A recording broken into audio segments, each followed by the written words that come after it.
Hai semuanya, baiklah dalam kesempatan ini saya Sepdiansa, mahasiswa dari Universitas Negeri Padang, akan memberikan sedikit pemahaman saya mengenai hubungan antar suku bangsa. Di sini banyak kita lihat di daerah-daerah di Indonesia ini.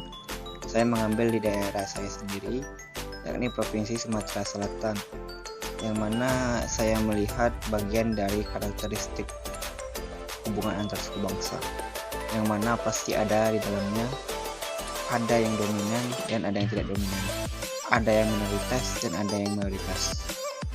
Jadi di sini saya mengambil suku bangsa dari etnis Tionghoa dan suku bangsa Melayu. Bisa kita lihat berbagai contoh.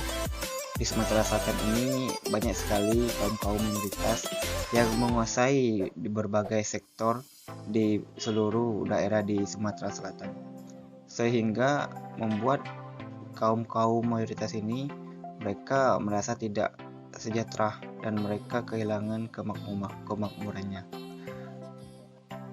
Sehingga dalam kesempatan yang baik ini, baiklah kita akan berbagi sedikit cerita untuk mengubah mindset dan pandangan kita terhadap bagaimana kaum minoritas itu bisa menguasai mayoritas, dan bagaimana kita pun bisa supaya kita bisa berbalik seperti kaum minoritas yang menguasai berbagai macam sektor industri di daerah kita sendiri.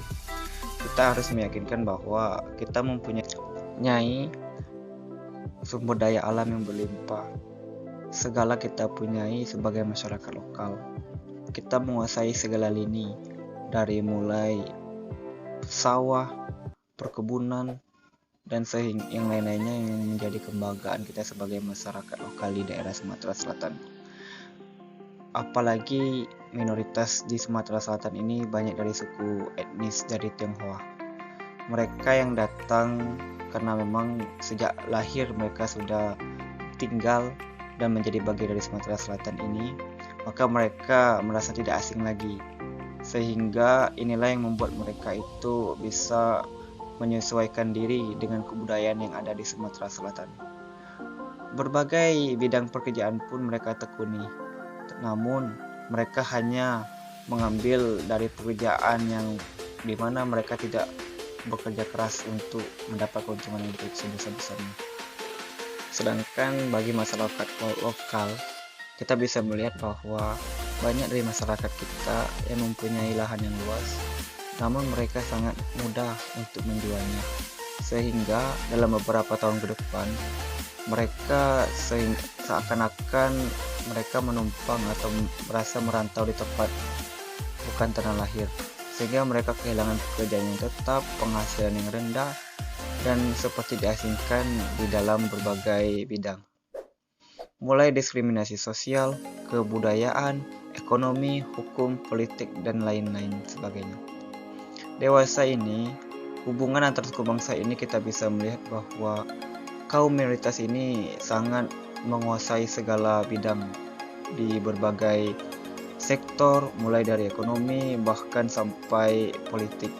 Banyak pemimpin-pemimpin yang mulai saat ini diangkat bukan berasal dari putra daerah dari Sumatera Selatan, melainkan dari keturunan etnis suku bangsa Cina. Dengan alasan mereka sudah lama tinggal di Sumatera Selatan, itu menjadi poin penting sehingga mereka bisa diterima dan bisa dipilih, sehingga mereka bisa mengalahkan putra-putri terbaik dari Sumatera Selatan. Sedangkan masyarakat kita sendiri masih banyak yang mereka merasakan kelaparan, kurang sejahtera, pembangunan yang tidak merata, dan kesenjangan ekonomi. Banyak anak-anak yang kurang gizi, pendidikan yang terlambat, dan mereka tidak mempunyai biaya terhadap hidup yang mewah. Sehingga mereka harus beradaptasi dan selalu sampai keturunan harus terbiasa untuk hidup susah. Inilah yang harus kita analisis. Mengapa kita hidup sedemikian padahal kita mempunyai lahan, perkebunan, keahlian, Hanya saja pemikiran kita yang agak terlambat dan kalah dari suku bangsa etnis Tionghoa ini. Tetapi jika dilihat dari jumlah penduduk, kita adalah mayoritas yang seharusnya berkuasa dan memerintah, dan masyarakat kita harus merasakan apa yang namanya hidup sejahtera, keamanan yang maksimal, dan pendidikan yang berbasis nasional dengan anak-anak yang tidak ada lagi yang namanya putus sekolah, sehingga bisa menciptakan para generasi muda-mudi penerus bangsa yang terbaik dan akan bisa bersaing dengan putra-putri yang lain yang baiknya berasal dari daerah lainnya. Inilah harapan saya ke depannya, supaya kita dan teman-teman semuanya agar bisa mengubah pandangan ini bahwa kitalah yang memimpin, ini adalah daerah kita. Jangan sampai kita menjadi terpimpin di daerah kita sendiri. Hidup masyarakat Sumatera Selatan, hidup masyarakat Palembang. Mungkin ini yang dapat saya sampaikan. Mungkin kalau ada salah saya mohon maaf. Saya akhiri. Wabillahi taufik wal hidayah. Wassalamualaikum warahmatullahi wabarakatuh. Terima kasih semuanya.